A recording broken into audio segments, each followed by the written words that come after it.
Thank you. Okay, so I'm really scared after that introduction. So, Madri, you're doing your project 9, which is called Persuade with Power. So, the objectives of your project are persuade listeners to adopt your viewpoint or ideas to take some action, appeal to audience's interests, use logic and emotions to support your position, avoid using any notes, and your time limit is 5 to 7 minutes. All the best. Thank you. So I remember I was 4 years old, and the teacher comes to the classroom and she says, tomorrow we have a fancy dress competition. So I hope I have a lot of participation. Naturally, you know how parents are, right? They think their kid is the cutest and the smartest. Same thing happened with me. So my parents decided I'm going to go dressed as a carrot. Because as parents, remember this, they want to be really idealistic. So even if you were to be dressed up as a food object, you'll never be French fries. You will be the good old healthy carrot. So I was really excited because I could see that there was so much preparation going on, and he had this giant cardboard and there was a tiny cutout for my face in it. And I was very excited. But here comes a catch. I was also to speak 4 lines. Can you imagine 4 whole lines? And ladies and gentlemen, this was my very first experience with being uncomfortable. So on the day of the competition, I'm standing on the stage. In front of me, I see a sea of faces. There are fairies, there are scarecrows, and of course, in every fancy dress competition, there are always superheroes. And I remember feeling distinctly scared and vulnerable. And if you think about it now, as an adult, those were just 4 lines.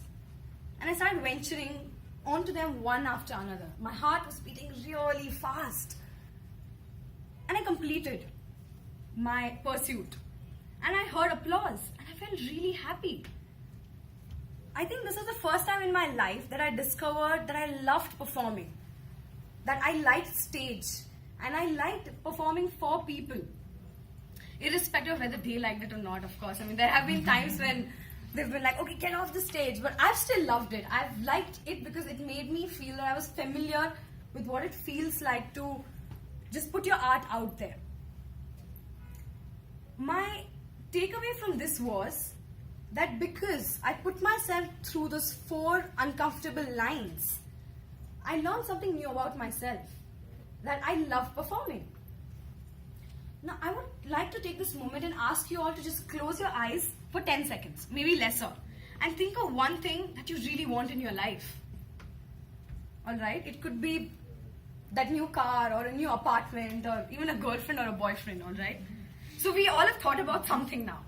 Now think of the first practical step that you need to take to actually get it. Right? So the thought of you taking that step, does it make you feel uncomfortable? It does? Yes. Because that's how it is in life. No matter what you want, the wishful thinking is always easy.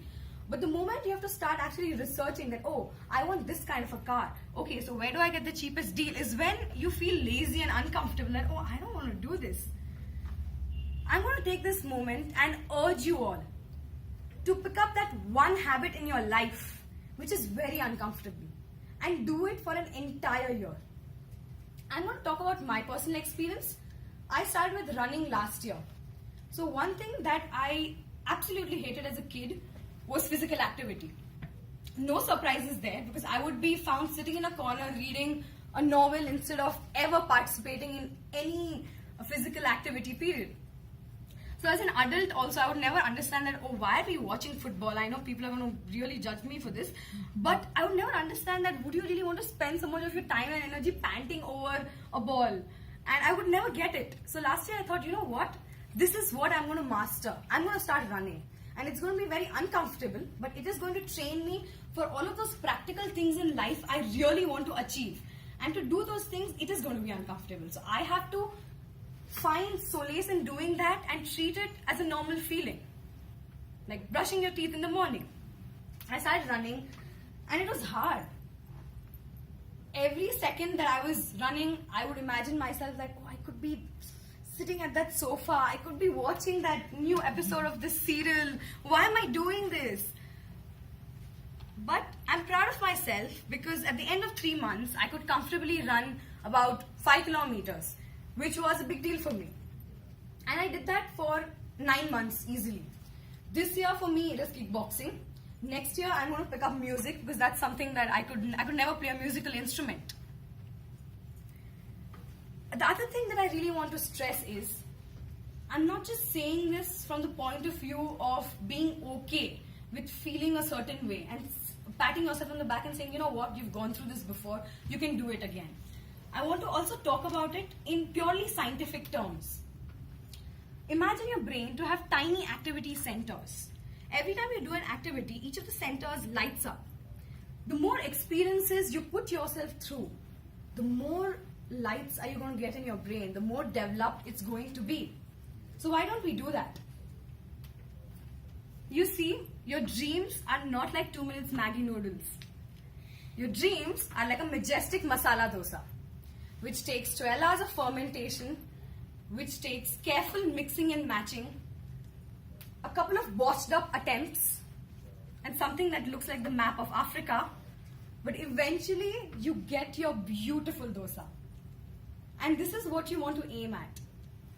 So I would say, get up, dust all the fear away, and pick up that one thing that you do not see yourself doing, and start doing it on a regular basis. And just be consistent. You may not become the absolute best in that field because it's not something that you're born with, but it will definitely give you the courage to follow your real dreams and real passion. So with this, thank you. I hand it over to the Toastmaster.